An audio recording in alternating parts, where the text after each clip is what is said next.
it's Bo Kitty here from Reality Check and the Real Army and all the places. And I haven't done a live interview with anyone for a little while. But then this amazing lady, Selenge, who I've just connected with in real life in the last few months, she asked me that she wanted to be interviewed for some podcasts. So today we are doing a live Facebook video feed, and we are also recording a podcast. So I'll just tell you a little bit about how we connected. Selenge has been my Facebook friend for, a couple of years maybe? Yeah, 2 years. Couple of probably. years. Yeah. And she's a Mongolian princess. There's no doubt about it. This woman is amazing. She has this energy that I can't... You do get it through the internet, but it's not the same as being with you in real life. So yeah, she came to stay at my house randomly a few months ago, and we had a really nice night, didn't we? Yeah, we did. Yeah. I lived in Melbourne for a few years, and then now I live in Sydney. So every time I come back to Melbourne, I tend to stay with you. It's great. I love it. Cool. I love it so much. Yeah. So this morning we did a little exchange, and Selenge took me through, it was longer than half an hour. How long was it? Probably 40 minutes. 40 minutes of yoga. And if you want to have a look at that, there's a time lapse on my wall and on her wall as well of us doing that just before we sat down to do this interview. So we did some yoga and had a shower, and here we are. Yeah.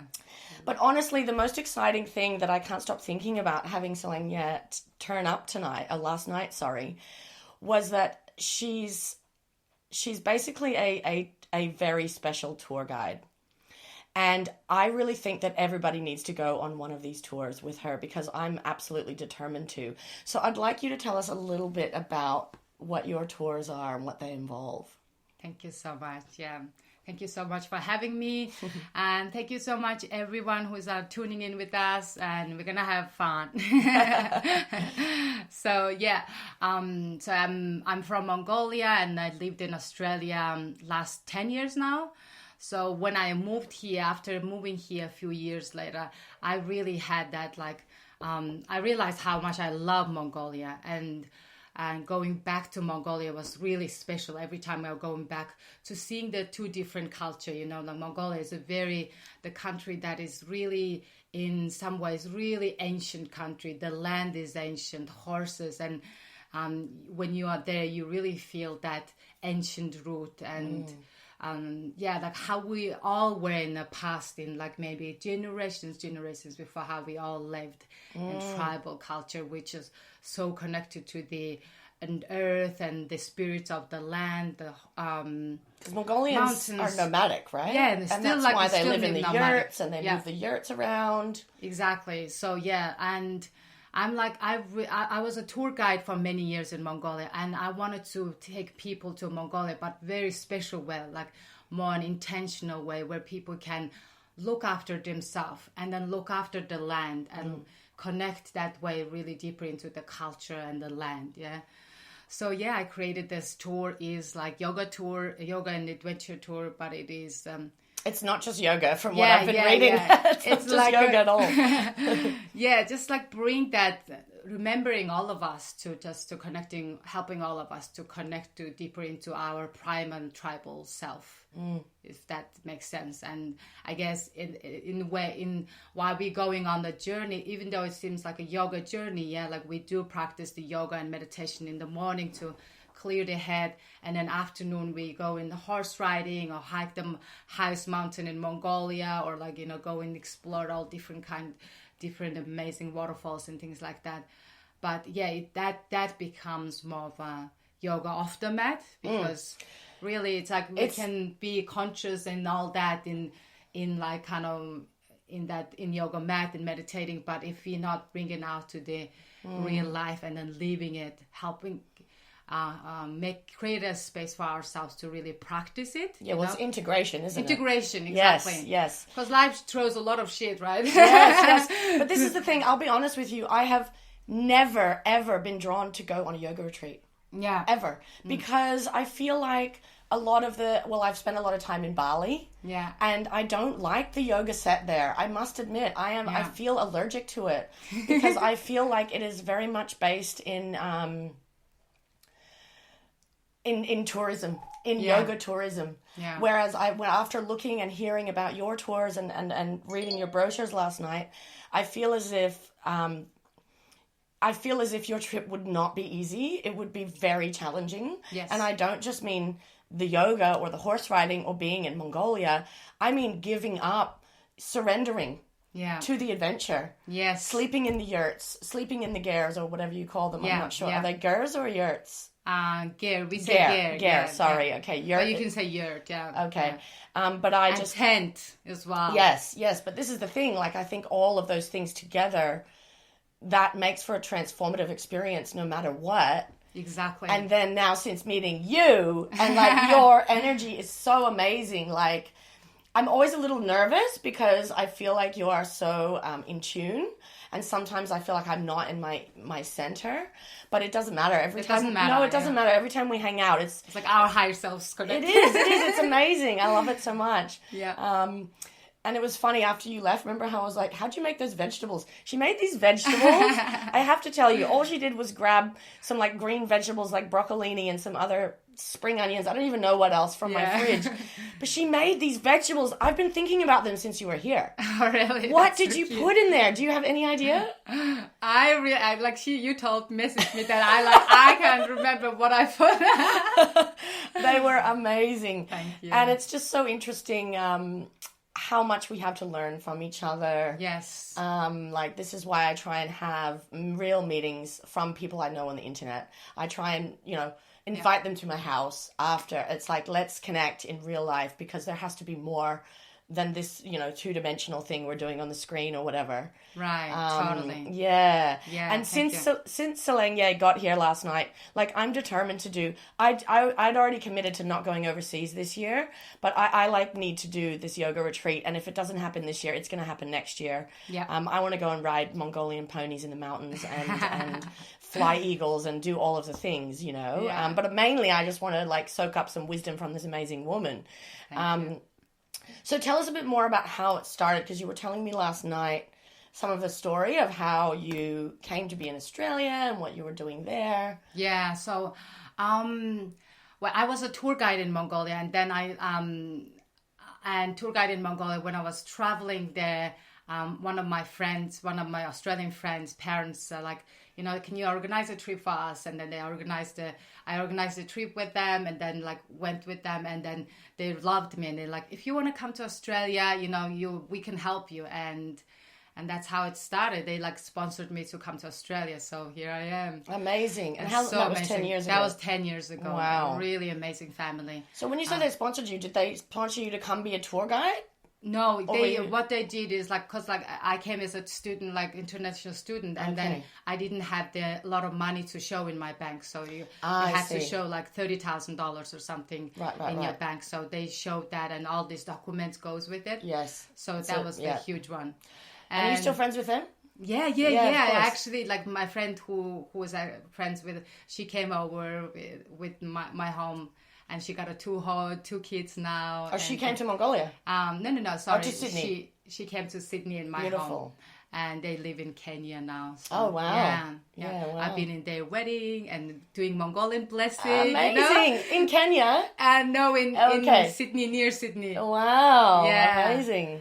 Yeah, so it's amazing. Their whole like journey of being in the overseas in Australian culture in some ways really kind of like changed my reality. I'm like, I just didn't know. I realized I don't know who I am and all that sort of stuff. And it was, during that like time, I really needed like something to anchor. I found yoga, very strangely through through fitness class, fitness yoga, and fitness club. No, what do you call it?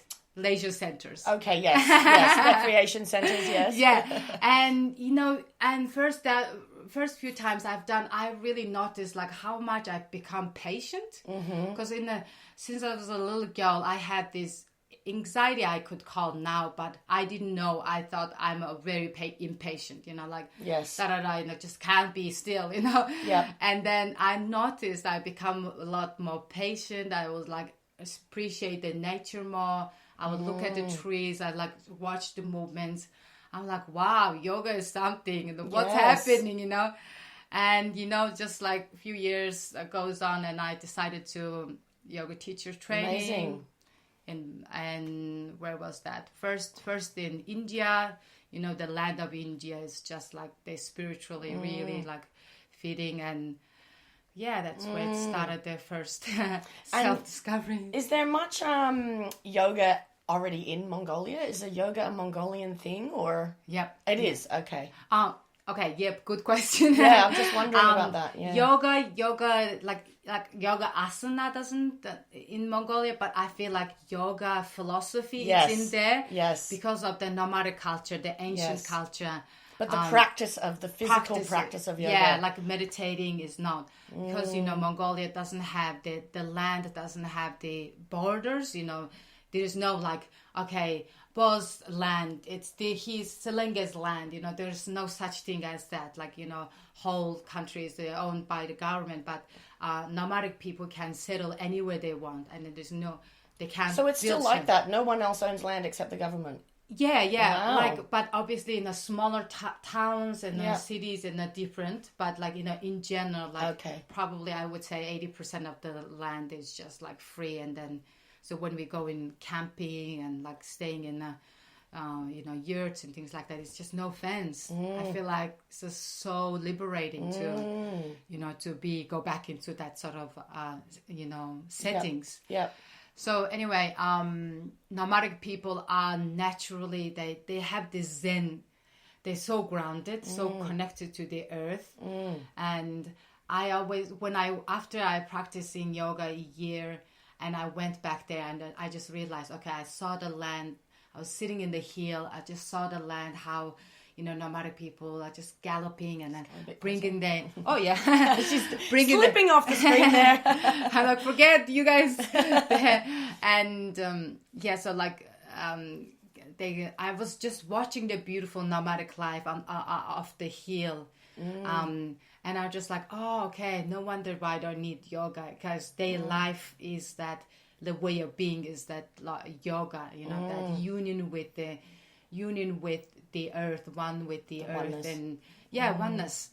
And also that moment it's clicked with me, and I'm like, I want to create a yoga tour. In that moment I was like, okay, union, yoga is the body, mind, spirit union, and Mongolian open step is as expansiveness, all about expansiveness. So like I wanted to expand expansiveness unit. I love it.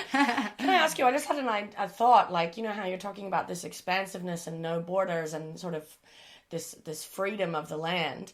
Australia, this is why a lot of people from big cities end up coming here and loving it, because there is this space. Yeah. And I'm just wondering, I'd like to hear a little bit about the culture shock, like, of also growing up in Mongolia and then maybe going to really big cities and places like that. Like, what is it like for you? For example, you live in Sydney. Yeah. What is it like for you to be in Sydney, in the city? Yeah. Yeah, totally. I think the big city shock is like over the years, it's kind of like softened. Yes. But still part of me, like I grew up in a very small town, maybe 1,500 to 2,000 people. And like we are semi-nomad, which means we still have animals, 3 horses, and then your cows. Family. Yeah. Okay. Few cows, and then some sheep in the winter time. So I growing up actually bringing water from the wheel. Did you? Yeah, and then cleaning the dung of my cows. That was actually my favorite work. I enjoyed more. Really? I enjoyed, doing more outdoor work than my cleaning dishes inside. Yes. So, very like, we didn't have running water, and, like toilet is outside, squat toilet, very simple life. Basic, yeah. And in that time, I feel like I didn't appreciate it. when I kind of moved here, and then how I started to become like, even though I have this, there was so much whole, like I have all these comforts and things like that. But I felt really disconnected in one sort. I didn't even knew I was disconnected. And that's where I think, that's where when I go back to Mongolia now, I feel so appreciated, and simplicity, and like this, it's like they're not trying to be sustainable, but it's their life, because it's like it's not the rich country, so like everything they do is just like really handmade, and Your parents still there? My parents. Oh, really? Yeah. And do they still live like that when you? They still live like. Wow. Yeah, they enjoy actually living that way, because like I can see in Ulaanbaatar city, the bigger cities are becoming more like a Melbourne, Sydney, busy. We're all in our distracted mode. So do they have mobile phones? They have mobile phones, they do, but they don't have Facebook. they don't have Facebook. Yeah. And I'm also wondering, like, do you, because now you live in a house that you rent with your partner or whatever. Yeah. Do you occasionally just feel trapped because of that way that look at your occasionally all the time? Do you? One of my friends told me, like, oh, you being Sydney and just in an apartment, I can imagine like wild animal in the cage. Really? He said that. He knows me so well. Because inside me there's like wild horse, I just want to be free and do like all these things. But times in life you have to be like in certain things you look after. But in heart is definitely, I'm sure I do definitely feel like trapped in. We have very it's our society in general. I think Mongolia is getting corrupted in the city, but still. Probably have that ancient connection because we have nomadic people still living in that lifestyle, Yes. So we still connected, but in Western culture maybe we are more in that. We are, but we don't want to be. Like, I feel like this is why everybody is dealing with anxiety and depression and these things, and. So I'm wondering, as a person who was born with this freer environment with which to grow as a child, especially, do you have advice for those of us who have never? I mean, I've always lived in buildings, in cities for the most part. Actually, the most nature ever really in my beginning was festivals. Wow! Because I never, even as a kid, we went camping, but it was very American, you get in a van and you go camping. It wasn't this real connection to land. Yes. And I feel like festivals was the first time that twigged for me that was something, Yeah. And so I'm wondering, with you in Sydney, the caged beasts and everything, like, what are the things that you do to find that wildness in your heart? Yes. Like we did yoga this morning. Yes. Yoga, the meditation, like I was during the practice, we were telling like we need grounding energy, we need elevating energy. So that's why I feel like that keeps us in the center. If we can stay in the center, we're more receptive and less reactive to the environment we're in. Yeah. We feel less caged to wherever we are. That's how I find. So definitely those practices help so much. And like you go for your walking, I go to walk to the ocean, get into salt water. Yep. So I think it's like if we don't have that option now, like that's really important. Finding that nature inside of us, almost like But by going to the nature around us. Going to the nature around us, as by going inside of us as well. Because it's, for me, it's inward. Like morning. First thing in the morning, what we do is really reflect self-care, our self-love or self-sabotage, and like mind is always wants to like, sabotage me almost like, choose in the morning, I would want to do the most destructive thing, because that's the pattern, it's like that's what we kind of like, told to do, like we do, just go and do things for people, and choosing that like love, just self-love. And that brings us I feel like, helps us to be in the center when we are like, seems like cage. It's funny actually, because I've been talking to some people who are doing the whole, it's so the rat race in the city and I want to live in the country and all this. And I'm at this point now where I live 15 Ks from the city. I don't live in the rat race. No. I don't. No. I don't commute. I don't work a 9-to-5 job every day. I don't really catch public transport very often. I do things in my own time when I want to. Yes. And I don't believe that actually the rat race is somewhere that we physically live. Yeah. It is a mindset. Yes. Absolutely. Absolutely. And it is a choice. Yeah. Yes. And unfortunately, everyone's like, it's not a choice to this and that. And it's like, yes, but how you do these things that you must do is a choice. Yes. And I don't know. I've just found it really interesting. Yeah. Like I prioritize. You were talking today about the fact that I've stopped doing yoga. I haven't done yoga for months, and this is the first time I did it today was with this amazing lady, and it was so good for me. And I realized that I need to do it more often. And she was like, prioritize, and I'm like, at the moment, I'm prioritizing riding the bike for an hour. Mm-hmm. So that is my exercise, but that is not helping me find my center. Yeah. That is just me fanging it on the BMX, like. Let's go. It's a totally different energy. Yeah, it's a totally different energy. Like, sometimes we have to, like we talk about yin and yang energy, sometimes if you want, depends on what we're seeking in life. If we really feel like we need more healing and just coming back into our center, that's where more yoga, meditation and journaling, actually getting support from someone who understands you.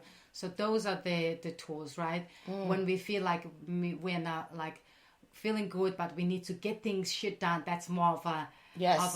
Very much. Back riding and just call all this, That's me. I'm very comfortable in yang. You're in yang all the time. It's good to invite you absolutely back into that. And it's that choice of self-love and and should I just kind of like keep delaying this, or should I just choose that? Yang is just very outwards. Yeah. Whereas yin is a little self-reflective and whatever. Exactly. It's funny that you said journaling, because I used to journal. I have a whole bookshelf of journals from my younger years. Yeah. But these days I write very little. So I have that book that I, wrote some stuff in last night and whatever, but I don't sort of Dear Diary anymore. Dear Diary. But you know what I do? Yeah. I do self-video blogs. Oh, this is so And they good. are so powerful. So healing, yes. It is literally your face telling your face what you think about you. Yes. You cannot hide from that shit. Right. I look back, I've been doing this for probably 6 or 7 years. Mm-hmm. And it's true, I always make a self-video when things are really good or really bad. Yeah. I don't do it when things are just cruising along. Yeah. But I look back on these videos and wow, they are so illuminating. Yeah. You cannot hide. It's not even a recording of a psychology session. It's literally you. Yeah. Talking to no one else but you. Yeah. And this is actually homework that I set a lot for some of my clients, especially if they're nervous about video. Yes. I'm like, you just need to be in front of a video more. Yeah. Because we don't often like do it. Yeah. So this is why this is good as well, is because a lot of us, this is a really good medium for, I love having these conversations. Oh, yeah. And, I find that this flows a lot easier than if I'm just talking straight to the camera about some shit I'm thinking. Like, this is you and me having an exchange. Exactly. And it's much easier, like, when I'm on my own, my voice shakes and I think about what I'm saying a bit too much, Whereas, like, when we are together, like, we bounce off each other and then, like, energetically, it's just like the energy body knows what to next, like how to connect. And journaling also changed my life. Video journaling is changed your life. Sounds like it's journaling. Like this is like I've been holding. That's my journal. This is like, this is my 13th book of this. 13th? Yeah. Lucky 13. So since the end of 2018, I've been writing Wow. Yeah, like pretty much every day, and then also like all the videos and things like that. Things I'm learning. So is your writing though? Is it soul? Is it creative? Is it Dear Diary? Or is it business related? What is it? It's actually a combination business relating things I'm learning and absorbing from, and then digest through myself and write. Or sometimes it's just like I just ask myself, how are you, Selenge? You know? Yeah. It's like what is happening today? Yeah. How are you? How's your mind? How's your heart? You know, just like. And almost like some therapist asking me, you know, and then you just like, I call it like a truth writing, you know, and I just like, I don't give a shit. I just like, just tell all the truth. I don't give a shit about being perfect or right or right, or even being sounding positive and stuff. Sometimes when you dive into a spiritual world, sometimes you're scared of being negative. So that is bad though. It's bad because it's not authentic, because we are positive, negative, we are light and dark, so we can't hide that part of ourselves, I feel like. And just write the truth, because truth is all of it. Yes, absolutely. I think there is a movement now towards not just like really understanding duality. Yes. Like I feel like, okay, we've done in the 70s, it was all love and light. Yeah. We did that. We worked that out. Then we went through the 80s and the boom and the cocaine and all of that. And it was like, oh, there's a dark side. Okay. Yeah. There is a dark side. And I just sort of feel like maybe it's what is happening in the world. We cannot deny the other side anymore. Yes. It is doing the world and ourselves a disservice if we pretend like there is no dark, there is no light. Yes. It's only all bad and the world is ending, we're going to die, or everything's fine. Yeah. Everything's fine, you know. And for me, this whole thing changed when I learned about spiritual bypassing. Yeah. What it means, what it looks like, what it sounds like, you know. And I was like, oh my God, I do this shit. and other people do this shit. And now I'm just like, I try really hard not to do that. Yeah. Just explain it away with some sort of nice rainbow bow, you know. Yeah. It's not, and when we actually bypassing, we know something deep in us. It's not true. We just can't face it. Yeah, exactly. Yeah. So if you don't know what that term means, I highly recommend you Google that shit. That is a really good term to, especially if you're in any of the sort of healing, spiritual, any of those worlds, and you do any sort of the work on yourself, knowing when you're actually bypassing it with some sort of nice spiritual sticker that you've slapped on it, it's really valuable, I think, to sort of learn that. Yeah, to be truly... And keep learning it, because you don't just flip a switch and then it's over. There's few layers. Like many. Take off the one layer of that mask. Basically, that mask, you know, the afraid part of us kind of presenting that light self and saying, oh, it's all this and that, but it's actually deeper part is just still pretty wounded, you know. Yep. And if we're not being honest with that, and then we're just gonna just follow the same patterns and won't see much result, you know, and healing and growth, I guess. Well, this is how we stay in a loop. Yeah. You know, because we make little increments, but we don't actually get to the core. We don't peel the layers off. It's too terrifying. Yes. You know, and I've had this recently with someone very dear to me, who I realized that I'm in a cycle, but I'm moving out of it. I'm spiraling up. Yes. She is not necessarily spiraling down, but she is stuck. Yeah. And that's okay. We're not all on the same journey, and we don't have to be. Yes. But it was not okay for her that I was moving on. Oh. She wanted to hold me there. Yep. And I had to let go a little bit. Yep. Because that's her choice, and I'm going this way. And you know, this is what happens when you do the work with people. Exactly. You don't always ascend together. Yep. Yeah. Sometimes you spiral together. Yeah. You know, it's interesting thing about the spiraling together really reminded me of, you know, like this, have you heard this amazing person called like the holistic psychologist in Instagram, and she just explains us like our behaviors and like what really like development and shock traumas really manifests us, and then how we find our friends in that, you know, state.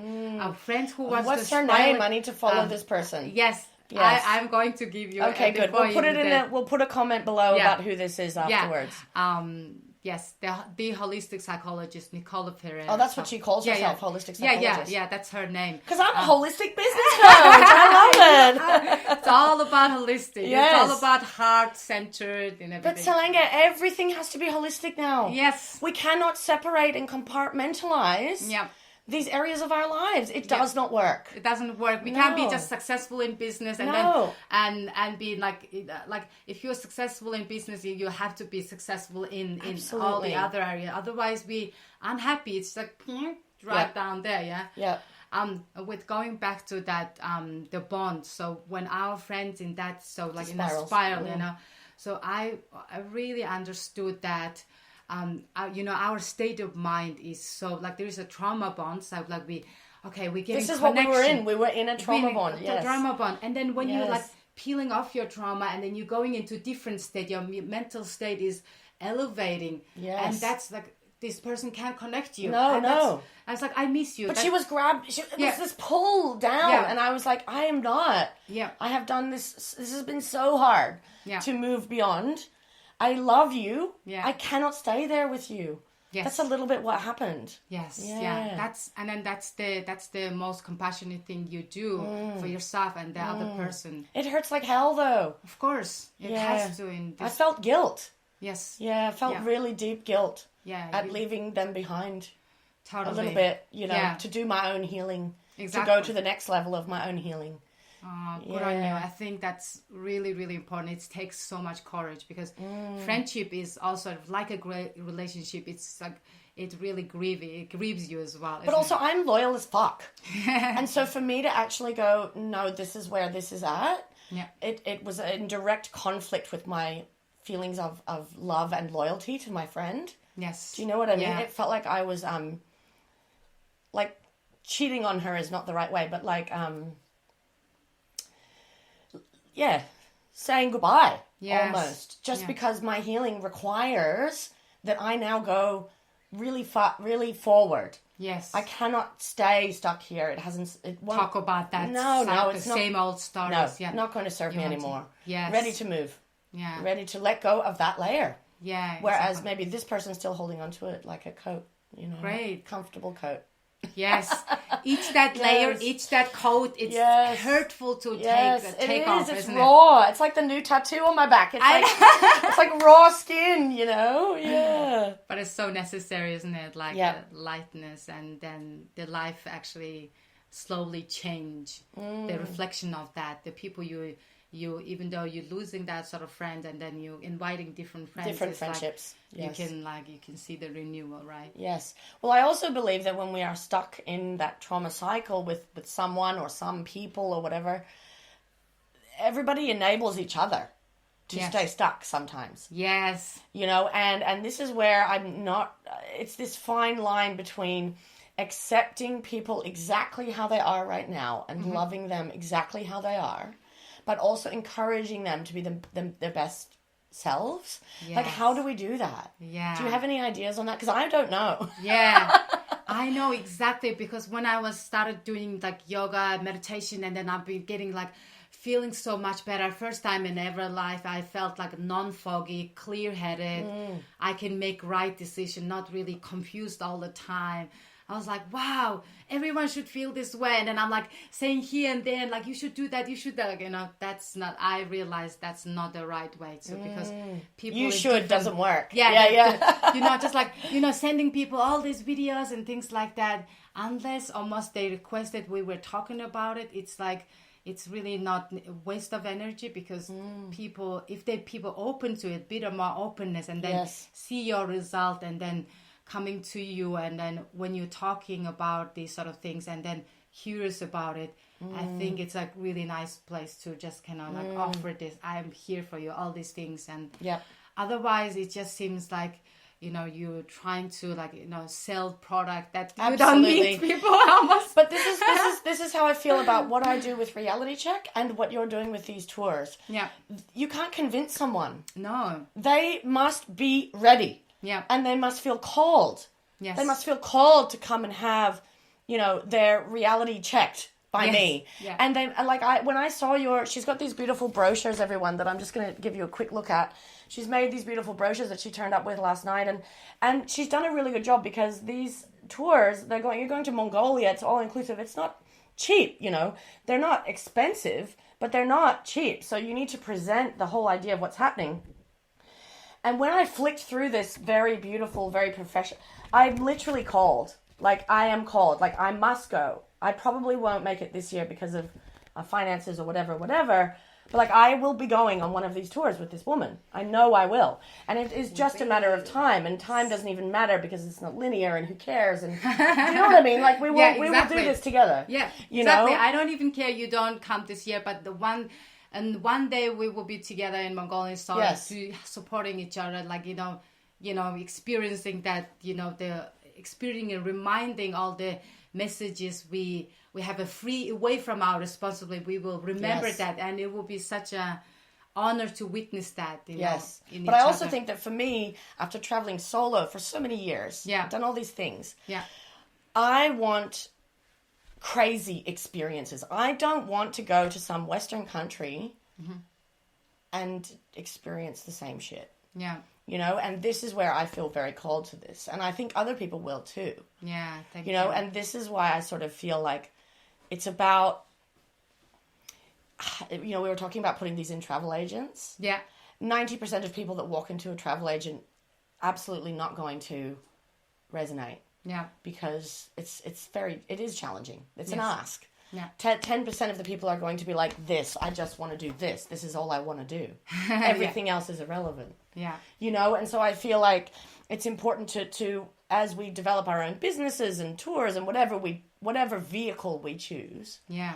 Because I know that this is about helping people find their true self. Yes. And that's what this is about. Yes. As well. Oh, That's we gotta say exactly, that's what mission. our businesses are about. Yes, I love you. But this is what I think what we're all searching for, and the vehicle will be different for everybody. Some people will want a reality check from someone like me. Other people want a yoga retreat with someone like Selenge. So I think it doesn't matter what the vehicle is. Exactly. And this is why the hard sell is kind of over as well. Yeah. People are very smart on the internet. They know when they're being sold to. They don't really want to be sold to. And we don't also want that people who ready for it, just like I was saying, we were talking about ready for this, there is curiosity, openness about it. We don't want that non-open customer, for example. No. Because they wouldn't appreciate They're not ready. They're not ready, Yes. wouldn't appreciate the work you put on. So which is Yes. it's always it's kind of flow energy, right? Yes. It feels great to do my work when the other person is actually receiving mode. Yes. And just same as someone comes to you, I'm sure they're ready to chain reality check and smacked in the ass some ways. Some people wait for 2 years. Yeah. They're not ready for 2 years. And Yeah. that's okay. Mm-hmm. I don't want to see them when they're not ready. Right. It's almost like if you were going to do this same tour here in Melbourne, Yeah. nowhere near as transformative. Oh, no. I know. Yeah. Getting away from our Yes. everyday distractions, just, it's just powerful.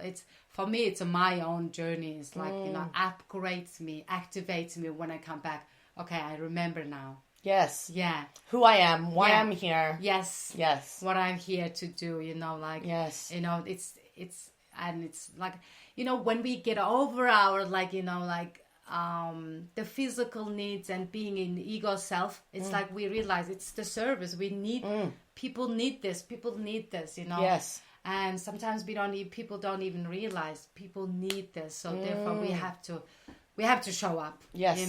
Yes. We have to invite you. Yes. And this is the thing, we talked last night about how there's an element of channeling these days. We were just, Selenge saw my post that went viral and she was like, oh my God, that was you channeling. And it kind of was. I mean, I didn't plan it. I didn't think about it. Yeah. I didn't, edit it. Yes. I really didn't, Yeah. In fact, it already went viral and then someone was like, oh, there's a couple of spelling mistakes in there. And so, and I feel like this is what all of us need to be doing more. where is it that we are channeling? And I'm seeing here, we've got Donna watching, hopefully. Donna is one of my friends. She's a hula hoop teacher. And she's actually extremely skilled in businessy things. But that is her joy. Yeah, and beautiful. it's like we need to do what our joy is. You know, I see Tomoya, who has the Wabi Sabi restaurant, is watching.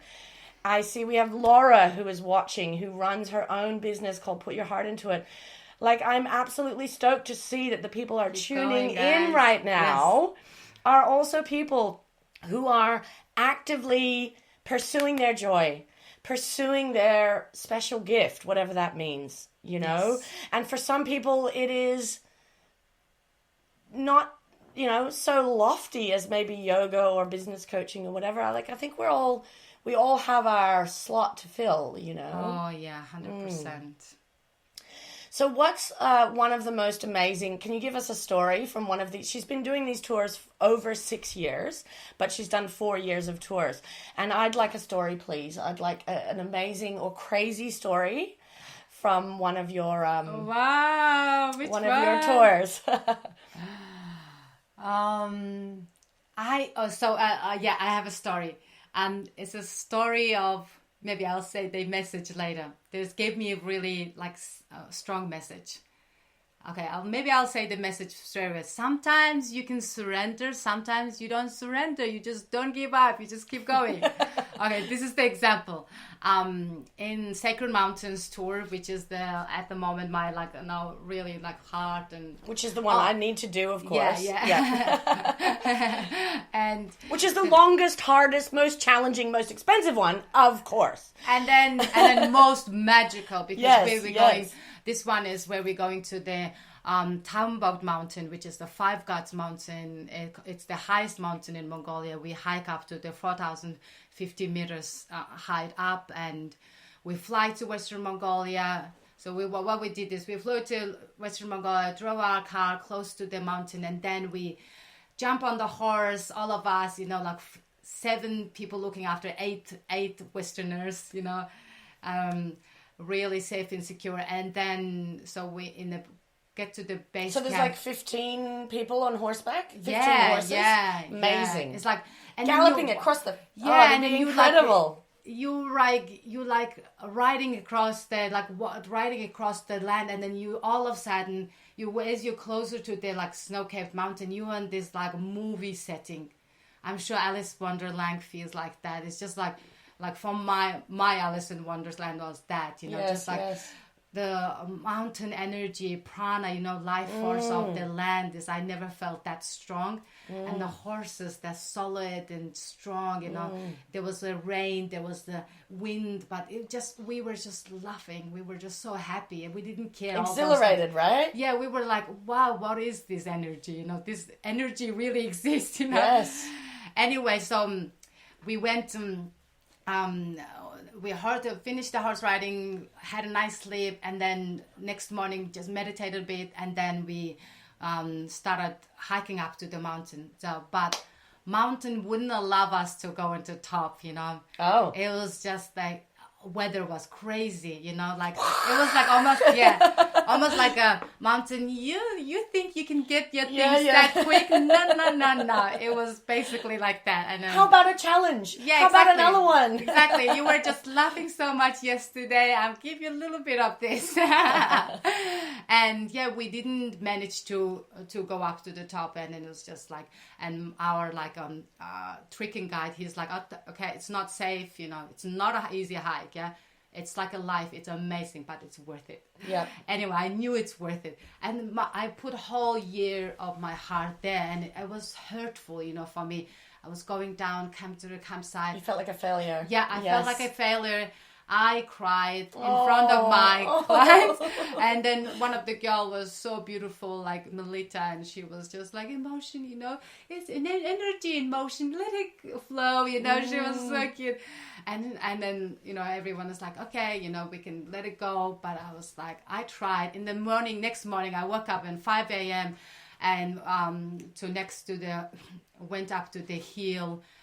Next to this amazing, majestic mountain, I, meditated, did yoga to let go, can I just, like, I worked for this so much. I wanted to go on the top, but can I just let go? And I try my spirit, something in me, like, don't let go.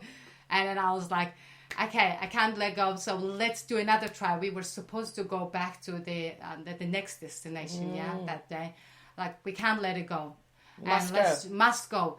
And that day, because like previous days the weather was like changing so much, that day was just blessed. And then we're like, because we were so determined, few of us like, oh, we don't want to do it, and then stayed in the campsite, had a chill. And I was like, okay, we can do it in 4 hours. And it just really that tactical. And then we just determined. We were just gone. And then we went up to the top, and it was hard as hell. It was like life, It was just, we're feeling like, altitude. Overcoming the challenges, though. Yes. And when we went up to the top, one of the first tops, and I was like, wow, I never been this close to this sky. You just feel so like, activated, like that's the word. And I was like, wow. It was like, some days you can let go, like just